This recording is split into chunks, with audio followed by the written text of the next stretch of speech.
Hello दोस्तों, तो कैसे हो आप सभी का स्वागत है इस धागा खोल सीरीज में। सैंपल पेपर 3rd रहेगा और आज करेंगे इसका अंत और सेक्शन एक केस स्टडी के साथ। तो पहला प्रश्न कंप्यूटर महोदय बच्चों की स्क्रीन पर लेके आए और ये रहा आपके सामने प्रश्न।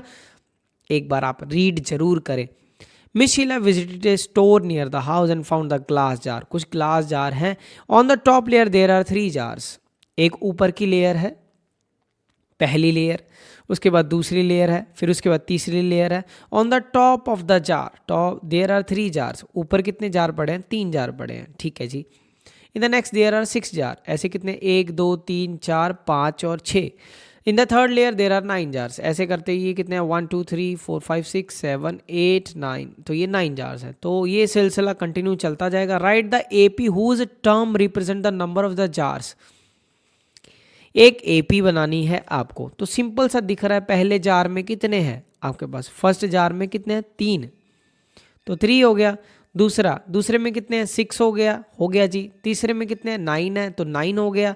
तो कॉमन डिफरेंस कितने का आ रहा है? कॉमन डिफरेंस इसका कितने का आ रहा है? कितने कितने का फर्क आ रहा है बेटा? 3 3 का फर्क आ रहा है। तो डी की वैल्यू क्या हो गई? 3। तो डी की वैल्यू हो जा रही है 3। तो इसी के साथ पहला प्रश्न हो जा रहा है आपका खत्म, ठीक है। अगला, is it possible to arrange 34 jar in a layer if this pattern is continued? Justify your answer। कह रहा है कि अगर इस पैटर्न को कंटिन्यू किया जाए तो क्या ये चीज़ पॉसिबल है? Look at this. तो सेकंड पार्ट पे हम लोग गौर करके फरमाते हैं। सेकंड पार्ट इसका कि ऐसा करते करते क्या 3 6 9 करते करते क्या ऐसा ऐसा करते 34 आएगा? हमारे साथ जुड़े रहें देखने के लिए।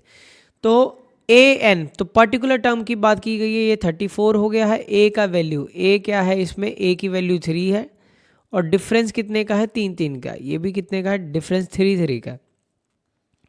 ए एन क्या होता है? A plus N minus 1 into D is equal to 34। चलो जी कोई बात नहीं। ए की वैल्यू कितनी है? 3 है, प्लस एन माइनस 1। डी का वैल्यू कितना है बेटा? 3। चलो जी कोई बात नहीं। 34, ये प्लस का 3 उधर जाके बेटा क्या हो जाएगा? माइनस का 3। माइनस का 3, तो ये माइनस का 3 होगा, ये कितना होगा? 31 हो गया आपके पास। तो बेटा जब ये 31 होगा तो n माइनस 1 31/3। तो n की वैल्यू क्या होगी? 31/3 plus 1। 31/3 immediately suggest that it will be equal to 10 point I think 3। तो इसमें प्लस 1, 31/3 में प्लस 1 ऐड करोगे। कहने का मतलब क्या है आपका? फ्रैक्शन में आएगा आंसर, और n can not be in fraction. तो इसका आंसर पहली बात, जस्टिफाई यूर आंसर बोला ना, नो। इसका आंसर क्या आ जाएगा? नो होगा। क्यों नो होगा? यहां पे हम लोग लिख के दिखाएंगे। It is not possible, it is not possible कि n की value, n can not be negative, fraction और डेसिमल। फ्रैक्शन है तो डेसिमल में तो होगा ही, ठीक है। जैसे कि तुम्हारी क्लास में बच्चे, कभी ऐसा हुआ कि -4 बच्चे तुम्हारी क्लास में पढ़ रहे हैं? ऐसा नहीं होगा। कभी ऐसा सुना है तुम्हारी क्लास में 5.8 बच्चे हैं? ऐसा भी नहीं होगा। तुम्हारी क्लास में ऐसा हुआ 34/5 बच्चे हैं? नो, ये चीज़ें नहीं पॉसिबल है।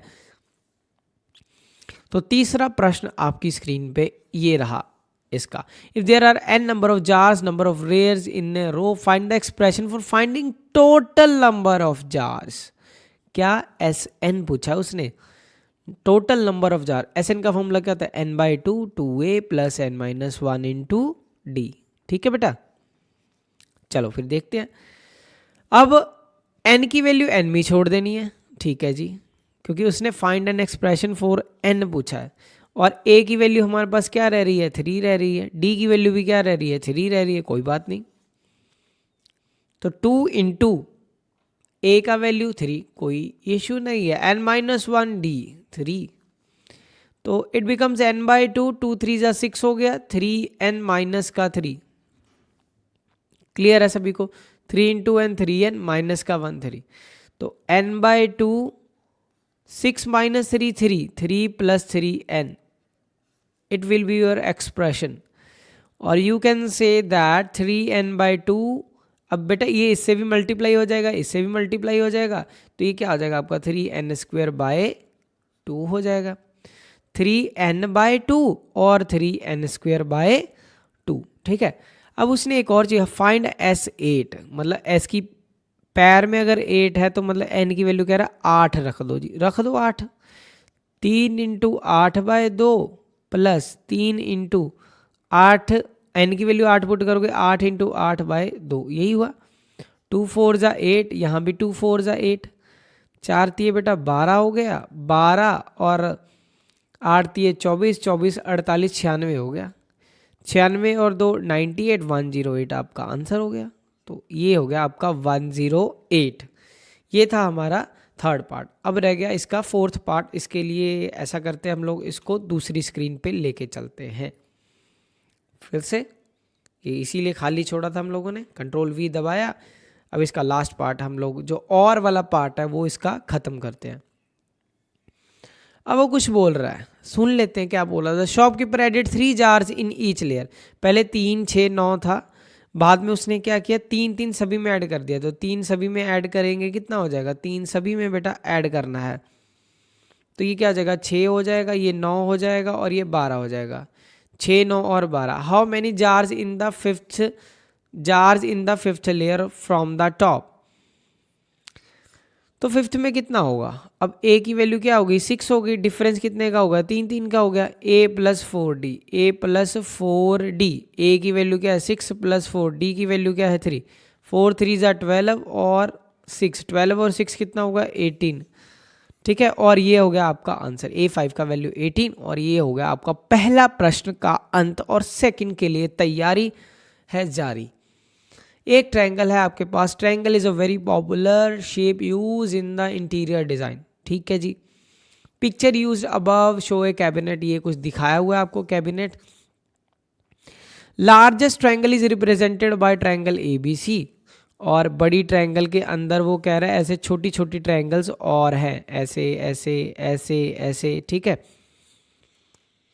PQ is parallel to EF। PQ बोल रहा है EF के पैरेलल है, आपको शो करना DPQ DF। एकदम सरल प्रश्न जिसका आंसर अभी हम लोग सॉल्व करेंगे। पहला पार्ट शो करके दिखाना है।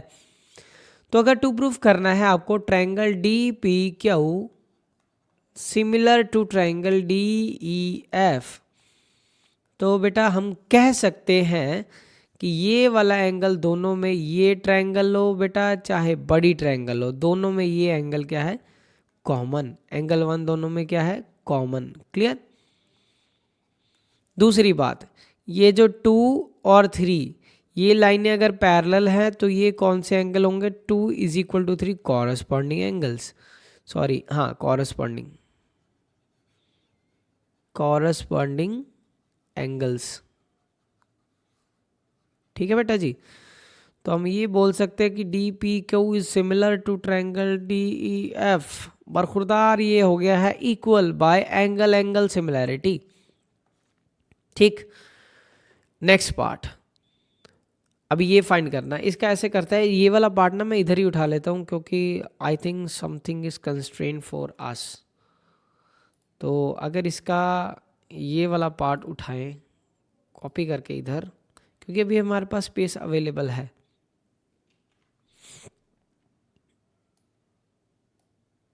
इसको इधर ले आते हैं।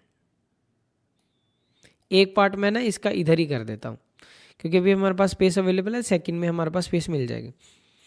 सेकंड पार्ट कह रहा है DP की वैल्यू 50 है, PE की वैल्यू 70 है। आपको PQ/EF का रेशो निकालना है। पहली बात, DPQ और DEF कह रहा है DP की वैल्यू 50 है, D से लेके P। अब मैं इसको इरेज कर देता हूँ यहाँ से तो आपको साफ दिखेगा, ठीक है। D से लेके P तक का वैल्यू 50, चलो जी ठीक है। ये P से लेके E तक का वैल्यू 70 है, P से लेके E तक का वैल्यू 70 है, ठीक है।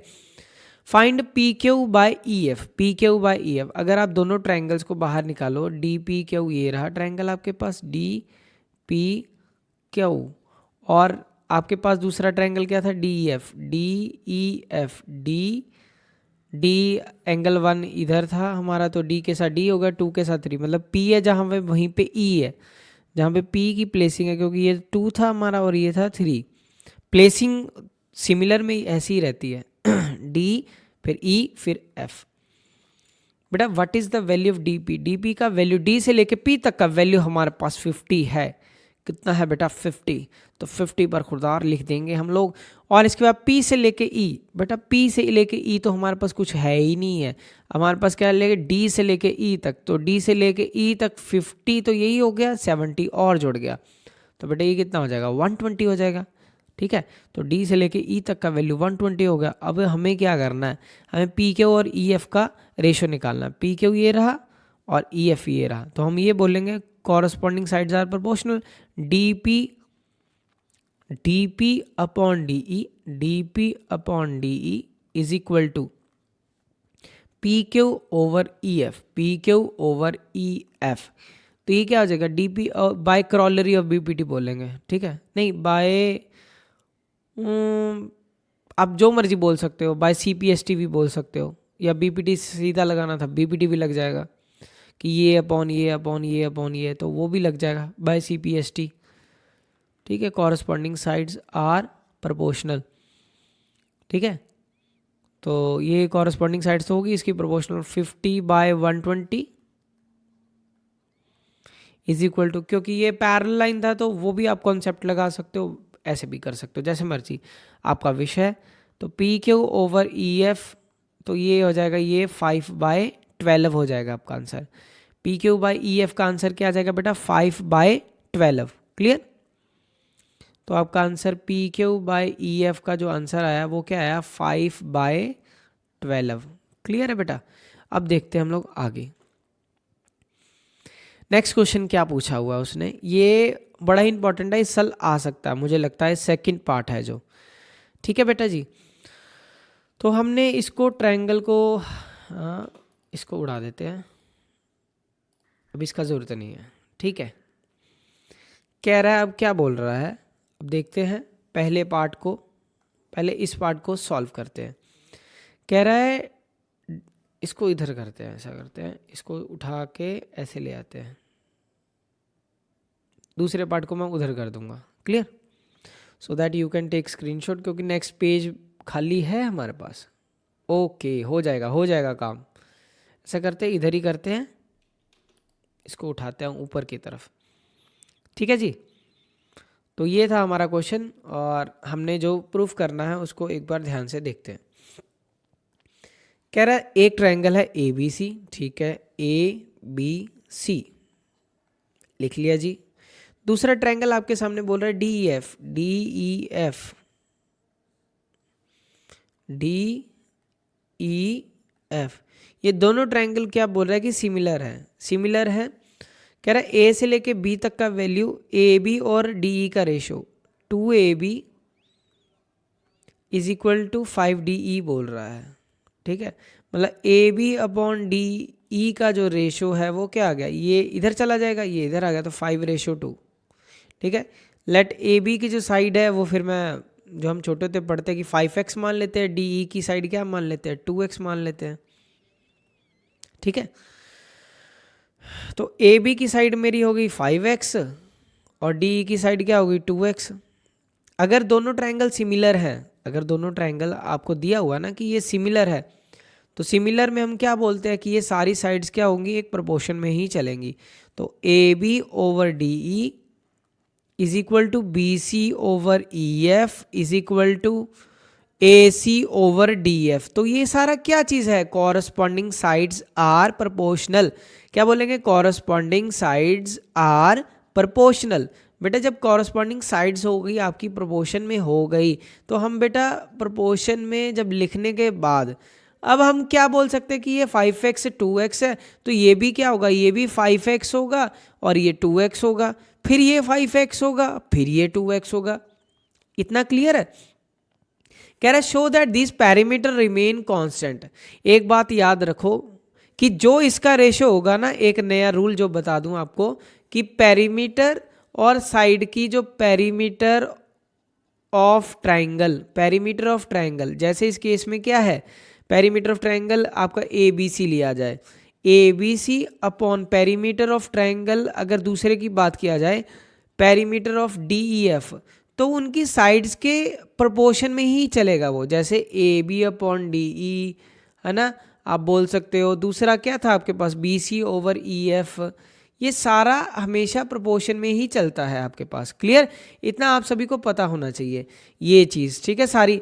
तो ये बी सी ई एफ हो गया, तो ए सी डी एफ हो गया, तो ये सारा किस में चलेगा, एक प्रोपोर्शन में ही आपके पास सारा चलेगा। आपको मैं यही पूछ रहा है कि शो करो कि ये कांस्टेंट होता है। चलो जी कांस्टेंट शो करते हैं। पेरीमीटर का मतलब क्या होता है, बाउंड्रीज को प्लस कर दो। पेरीमीटर का मतलब यही हुआ कि आप बाउंड्रीज को प्लस कर दो, तो बाउंड्रीज को प्लस करो, पेरीमीटर ऑफ ट्रायंगल, उसके बाद क्या है, D E F, D E F. तो बेटा पेरीमीटर का मतलब क्या है, बाउंड्रीज को प्लस कर दिया, तो क्या है आपके पास 5x, ए बी सी की बाउंड्रीज क्या है 5x plus 5x plus 5x, ठीक है बेटा।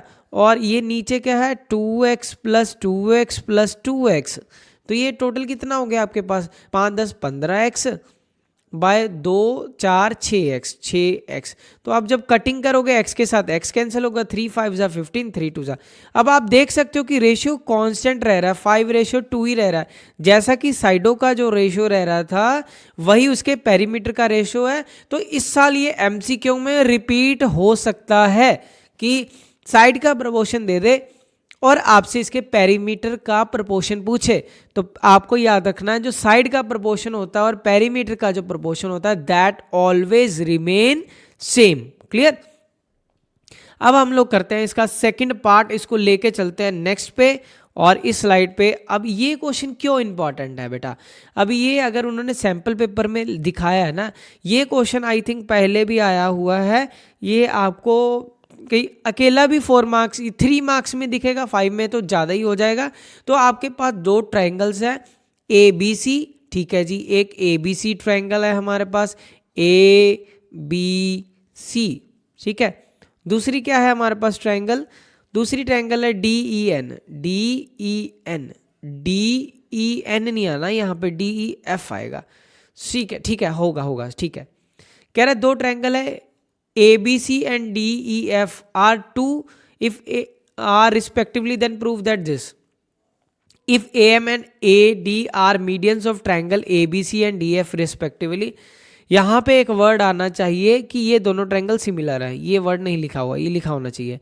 गिवन क्या है कि ये दोनों ट्रायंगल्स क्या हैं, सिमिलर हैं। शायद उसने ये ऊपर वाले से ही ये चीज़ उठाई है कि ये दोनों ट्रायंगल्स, हाँ ये यही बताना चाह रहा है कि यहाँ से उसने उठाया कि ये दोनों ट्रायंगल सिमिलर है, क्योंकि इसके बिना ये क्वेश्चन नहीं होगा। क्लियर। तो इसको उठाते हैं हम, ऊपर की तरफ चलते हैं। तो ये एक तरह से गिवन है कि ये दोनों ट्रायंगल्स क्या हैं बेटा, सिमिलर है। बेटा ये दोनों ट्रायंगल अगर आपके पास सिमिलर है, triangle A B C similar to triangle D E F, और हमें प्रूफ क्या करना है बेटा, प्रूफ क्या करना है कि ये अगर एक मीडियन ड्रॉ किया जाए, एक यहाँ से मीडियन ड्रॉ किया जाए, ए से लेके एम मीडियन, ए एम एक मीडियन ड्रॉ किया जाए, यहाँ से लेके डी से लेके एन तक मीडियन ड्रॉ किया जाए। हमें पता है मीडियन जहाँ पे गिरता है वहाँ पे क्या बना देता है बेटा, मिड पॉइंट बना देता है। तो ये साइड इसके इक्वल हो जाएगी, ये वाली साइड इसके इक्वल हो जाएगी। क्लियर है।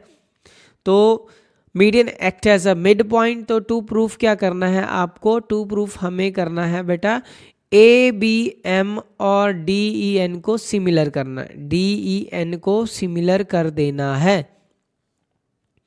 और आपको एक और चीज गिवन है कि अगर ये मीडियन है तो B M is equal to M C और ई एन वाला part is equal to N F, because median act as है, यहीं पे चाहे लिख दो, median act as mid point, median act as mid point. Clear बेटा।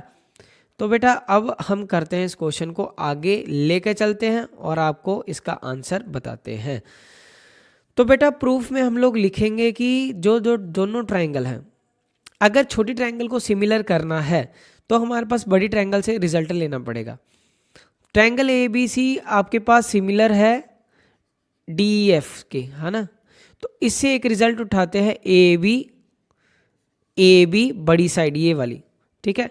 ये वाली जो साइड है आप हाइलाइटर के साथ दिखाते हैं आपको, ये वाली साइड और ये वाली साइड ये एक प्रोपोर्शन में है, और इधर से ये वाली साइड और ये वाली साइड ये भी एक प्रोपोर्शन में है। Clear. So we can write बेटा A B over D is equal to B C over E F, ठीक है। दूसरी चीज ये एंगल बी और एंगल ई, ठीक है, बाय सीपीएसटी प्रॉपर्टी। ऊपर सी ऐसे लिख दोगे, कॉरस्पॉन्डिंग साइड्स आर प्रोपोर्शनल, पहले कॉरस्पॉन्डिंग साइड्स आर प्रोपोर्शनल, और दूसरे के लिए बेटा क्या लिखेंगे, प्रोपोर्शनल, ठीक है। और बेटा दूसरे के लिए हम क्या लिख देंगे बताओ, प्रोपोर्शनल, ठीक है। दूसरे के लिखेंगे corresponding angles are equal, corresponding angles are equal, corresponding angles are equal. Clear है बेटा? होप आप सभी को इतना समझ आया होगा। तो बेटा अगर आप इसको और थोड़ा सा ध्यान से देखोगे, बस खत्म ही है अब, इसका कारवां खत्म है।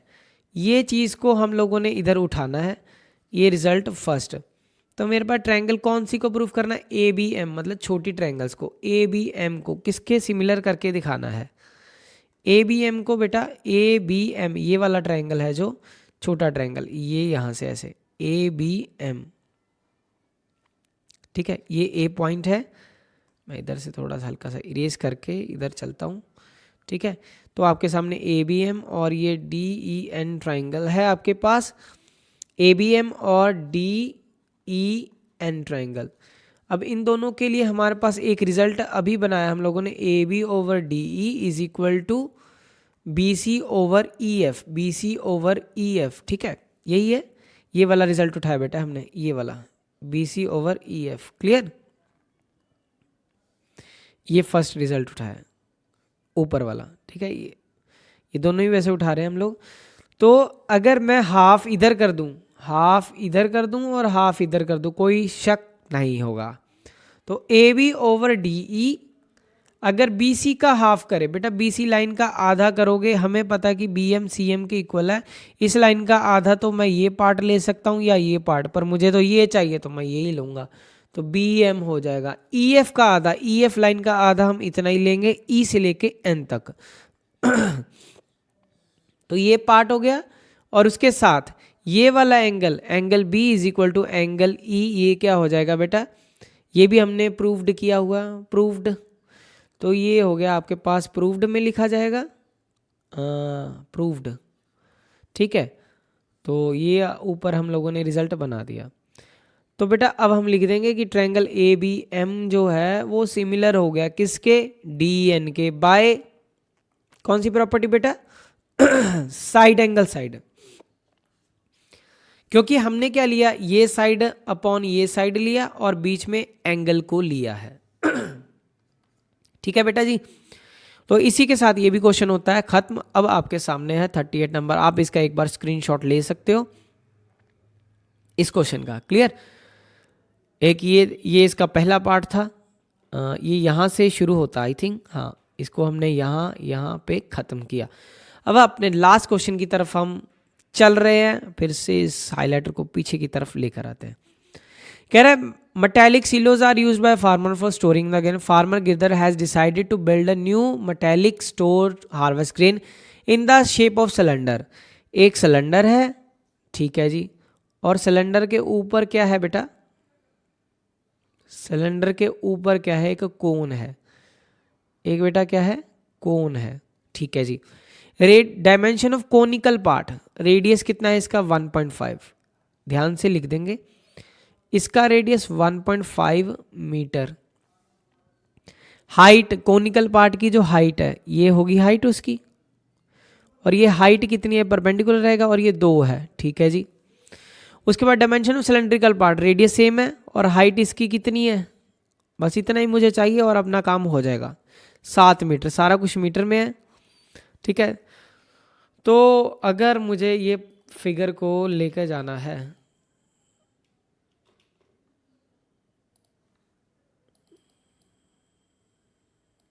हाँ चल रही है ना फिगर, हाँ बस इसका इतना ही काम है, अब कर देंगे क्वेश्चन खत्म। पहला पार्ट क्या पूछा है, calculation of slant height of the conical part. अब ध्यान से समझना बेटा, अगर ये जो कोनिकल पार्ट है, कोनिकल पार्ट को ही अगर मैं जूम करके बाहर की तरफ निकालूं तो ये कुछ इस तरह से है, ठीक है। जिसमें ये चीज़ आर है और आर की वैल्यू आपके पास कितनी है, स्मॉल आर, ये आर एक ही है दोनों का 1.5 है, और ये यहाँ से लेके यहाँ तक की ये हाइट है जो कि कितनी है आपके पास 2 है। कितनी है बेटा, 2 है, ठीक है। ये हाइट कितनी है आपके पास 2 है, तो ये h की वैल्यू 2 हो गई, r की वैल्यू कितनी हो गई 1.5। तो आपके पास स्लांट हाइट निकालनी है, इसको l बोलते हैं, और l का square is equal to R square plus h का स्क्वायर, ठीक है बेटा जी। तो r की वैल्यू क्या है 1.5 का स्क्वायर, ये h का स्क्वायर 2 का स्क्वायर। अब मेरी बात ध्यान से समझना, क्या ये कोई ट्रिपलेट है, 2 1.5 और तीसरा 2 1.5 और तीसरा, ये 2 का डबल करोगे 4 आएगा, 3 का 1.5 का डबल करोगे 3 आएगा। तो हमें पता है एक ट्रिपलेट होता है 3 4 5, तो ये यहाँ पे हाफ हो जाएगा, तो 2.5 आंसर आना चाहिए। चेक करते हैं, 1.5 का डबल 1.5 का होगा 2.25 प्लस 2 का स्क्वायर 4, ठीक है बेटा जी। तो एल स्क्वायर की वैल्यू कितनी हो गई 6.25, 6.25 का रूट करेंगे बेटा, L is under root of 6.25, 6.25 make a sense that it will be 2.5 metre. कितना हो जाएगा बेटा 2.5 मीटर। तो ये पहले पार्ट को तो हमने इसी पे कर दिया सॉल्व 2.5 मीटर। आगे वो क्या पूछ रहा है उसको चलते हैं इसको आगे की तरफ लेके, तो कि हम लोग इसका सेकंड पार्ट भी कर पाएँ। आगे वो पूछ रहा है सेकंड पार्ट में, पहला पार्ट हम लोगों ने इधर सॉल्व किया, second part find the curved surface area of conical part. Curved surface area of cone क्या होता है बेटा, पाई आर एल होता है बेटा। क्या होता है पाई आर और एल। पाई का वैल्यू कितना है हमारे पास, पाई का वैल्यू है हमारे पास 22/7। आर का वैल्यू कितना है बेटा 1.5। एल की वैल्यू 2.5 है, तो 2.5 पुट करो, कुछ होगा नहीं होगा मुझे तो नहीं लगता। 3.14 लेते हैं हम लोग इसको, कोई कटिंग तो हो नहीं रही, इंटू 1.5 इंटू 2.5, क्लियर। तो इन तीनों को मल्टीप्लाई करते हैं और you get the answer, clear. तो आप इसको कैलकुलेट कर लो, कैलकुलेट तो कर ही लोगे, नहीं कर पाओगे तो अभी कैलकुलेटर के साथ कर देते हैं, क्यों टाइम बर्बाद करना। तो हम उठाते हैं कैलकुलेटर, आपकी स्क्रीन पे आया है कैलकुलेटर। हमें किसको करना है 3.14 इंटू, अब ये मत कहना कि मतलब यार कर सकते हो यार, इतना तो आपको बस दिखाना ही है 1.5, ठीक है, इज इक्वल टू ये हो गया, फिर मल्टीप्लाई बाय 2.5। अगर जहाँ पे लॉजिकल कटिंग होगी ना वहाँ पे मैं आपको ज़रूर बताऊंगा भी, हाँ भी ये लॉजिकल है कि यहाँ पे कैसे कट कर सकते हो। अभी इसमें क्या बताऊँ तुम्हें, इसमें तो हार्डकोर कैलकुलेशन ही पूछा है ना। 11.77 मीटर का स्क्वायर, क्लियर बेटा। अब इसको करते हैं आगे की तरफ, तो चलते हैं हम अगले पार्ट की तरफ। इसी को करते हैं फिर से कॉपी, ठीक है बेटा जी, और यहाँ पे करते हैं हम इसको पेस्ट, और अपनी डायग्राम को भी लेके चलते हैं। तो फिर से कॉपी करते हैं, यहाँ पे करते हैं इसको पेस्ट, ठीक है। तो इस पार्ट को करते हैं इरेज, ऐसे बड़ी इरेजर का इस्तेमाल करते हैं इसमें।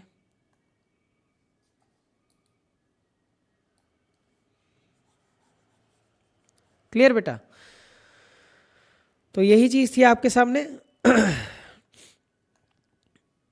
अब हमारे पास हाइट की वैल्यू क्या आ गई है, हाइट की वैल्यू है 2 आई हुई है, स्लांट हाइट 2.5 आई हुई है, ठीक है। हाइट की वैल्यू है हमारे पास 2 आई हुई है और स्लांट हाइट की वैल्यू 2.5, ठीक है बेटा। अब इसके बाद फाइंड द कॉस्ट, तो कर्व्ड सरफेस एरिया हम लोगों ने इसका निकाल दिया पिछले केस में, जो कि हमारे पास क्या था 11.77 मीटर, 11.77 मीटर स्क्वायर। आगे जहाँ पे कटिंग होगा वो मैं आपको सिखाऊंगा अभी कैसे। Curved surface, find the cost of metal sheet use to make curved cylindrical part of 1 silo at a rate of this. अब सिलेंड्रिकल पार्ट का पूछा, तो curved surface area of cylinder वो क्या होता है हमारे पास 2 पाई आर एच। बेटा क्या होता है 2 पाई आर एच, 2 पाई का वैल्यू 22/7, ठीक है जी। आर का वैल्यू ये है, आर का वैल्यू क्या है हमारे पास 1.5 रह रहा है ना बेटा। तो 1.5 एच का वैल्यू, ये हाइट किसकी, सिलेंडर की हाइट।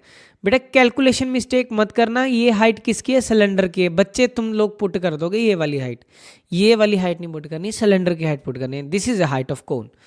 तो ये हो गया बेटा आपके पास हाइट ऑफ कोन कितने, सिलेंडर कितनी है 7 है, यहाँ पे 7 रखते हैं और इसका जो कैलकुलेशन का द एंड करते हैं, ठीक है। 1.5 का जो डबल होता है वो कितना होता है, 3 होता है, 3 into 22 that means 66 metre square आ गया। और आपको क्या निकालना है, अगर 2000 पर मीटर स्क्वायर है उसका कॉस्ट क्या होगा, कॉस्ट निकालना है किसका, 2000 पर मीटर स्क्वायर का। 66 से मल्टीप्लाई हो जाएगा, फिर कितना 2000, तो 2 6 12 हो जाए, 2 6 132,000, ठीक है, 132,000 ये लग जाएगा इतना पैसा, ठीक है। तो ये हो गया इसके पार्ट का answer. Find the total capacity of one silo. Total capacity मतलब ये वॉल्यूम पूछ रहा है, तो वॉल्यूम ऑफ सिलो क्या हो जाएगा, वॉल्यूम ऑफ सिलो बना किसके साथ है, पहले आपको ये देखना पड़ेगा। जो सिलो बना है वो एक सिलेंडर और कोन से बना है, किससे बना है, सिलेंडर प्लस ये ऊपर वाले कोन से बना हुआ, ठीक है। तो volume of cylinder plus volume of cone दोनों को ऐड कर देंगे, यू गॉट द आंसर्स, ठीक है बेटा। Volume of cylinder, volume of cone, याद करने का तरीका क्या है, पाई आर स्क्वेयर और यहाँ पे कैपिटल एच लिख लेते हैं, और ये इसका 1/3 हिस्सा होता है 1/3। अब मिस्टेक नहीं करनी बेटा, पाई आर तो दोनों का सेम है, पर ये कैपिटल एच से लिखा है, ये स्मॉल एच से लिखा हुआ, इस बात का ध्यान रखना बेटा। पाई आर स्क्वायर आपका कॉमन हो जाएगा, अंदर क्या रह जाएगा, h प्लस 1/3 ठीक है बेटा जी। पाई का वैल्यू आप सभी को पता है 22/7, पुट कर देते हैं। आर का वैल्यू बेटा क्या है 1.5 इंटू 1.5, क्लियर। अब 1/3 यहाँ पे क्या आना था, साथ में h आना था, ठीक है।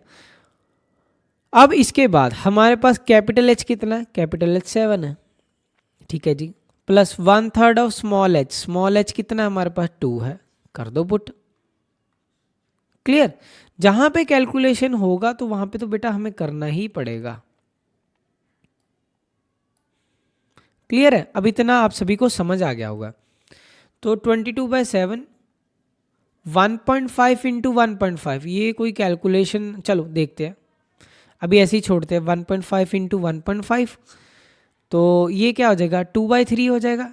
ये क्या हो जाएगा बेटा, इससे मल्टीप्लाई होकर 2/3 हो जाएगा। नीचे क्या हो जाएगा, एलसीएम 3 7 21 प्लस का 2, ठीक है, यही होगा। क्या कोई कटिंग हो रहा है, तो ये हो जाएगा आपके पास कटिंग। तो 3 5 15 अगर करना है, ठीक है, कर दो। 3 5 15, ये 0.5 आ गया आपके पास, ठीक है, समझ गए। और तो कोई हो नहीं रहा, नहीं हो रहा। 22/7 इंटू 1.5 इंटू 0.5 इंटू 23, यही होगा, ठीक है। 22/7 कितना हो गया 3.14, तो 3.14 कोई कटिंग नहीं हो रहा, कुछ भी कटिंग नहीं हो रहा। 1.5 0.5 को चाहे आधा पुट करके मतलब पूरे के आंसर से आप कर सकते हो। मैं फिर से एक बार मैजिकल बॉक्स लेकर आता हूँ आपके लिए। तो आइए रहा आपके सामने मैजिकल बॉक्स, और ये रहा कैलकुलेटर, और इसको करते हैं सॉल्व, क्लियर। अब बेटा हमें क्या करना है, 3.14 इंटू मल्टीप्लाई करना 1.5 into 0.5 into 1 minute, 3.14 into 1.5 equal to ये आ गया, ये मल्टीप्लाई बाय 23 इंटू 0.5, मतलब इसका हाफ करना है, मल्टीप्लाई बाय 0.5। तो आपके सामने जो आंसर आएगा 54 ये आ गया बेटा आपके सामने 54.16 मीटर का क्यूब होगा। क्या होगा बेटा, मीटर का क्यूब। ठीक है बेटा। मैं कैलकुलेशन आपको करनी तो सिखा, कैलकुलेशन तो तुम्हें खुद करनी है ना, मतलब कहाँ पे कोई ट्रिक लग रहा है या कुछ, ये मैं बता दूंगा, ठीक है। अब ये तो हार्डकोर कैलकुलेशन ही करना था, क्यों फिर वीडियो का टाइम वेस्ट करना था, ठीक है। तो ये हो गया आपके सामने, लास्ट क्वेश्चन था, तो फिर हो गया आई थिंक। हाँ, तो फिर मिलते हैं बेटा आपको नेक्स्ट लेक्चर में। अब करेंगे नेक्स्ट, कोई सैम्पल पेपर उठाएंगे, फिर उसका धागा खोलेंगे, ठीक है। तो मिलते हैं आपको नेक्स्ट लेक्चर में, तब तक के लिए टाटा बाय बाय, शुभ रात्रि, शबा खैर एंड जय हिंद दोस्तों।